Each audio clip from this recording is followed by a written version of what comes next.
ଶଳା ରଙ୍ଗ ଦେଖିକି ଭଲ ପାଇକି ବାହା ହେଇଥିଲେ ଭୁଲ ହେଇଗଲା ମତେ ଭୁଲ ହେଇଗଲା।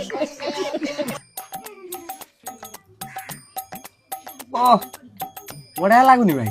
ତୋ ବୋଉ କେତେ ରୋଷେଇ ଆସିଲାନି ଜାଣିଲୁ? ବୁଢୀ ଲୋକଟା କଣ ଗୋଟେ କରିଦେଇଛି ଖାଇ ଦଉନ ଏମିତି କାଇଁ ହଉଛ ଯେ? ଖଟା କାଇଁ ଲାଗୁଛି? ଆରେ ବୋଉ ସେ ତରକାରୀର ସ୍ୱାଦ ବଢିବା ପାଇଁ ତା ଦେହରେ ଟିକେ ଆମ୍ବୁଲ ପକେଇ ଦେଇଥିଲା। ଆରେ ଶଳା ସୋରିଷ ବାଟଣରେ ଆମ୍ବୁଲ ପଡେ, ଇଏ ସନ୍ତୁଳାରେ କି ଆମ୍ବୁଲ ପଡେ?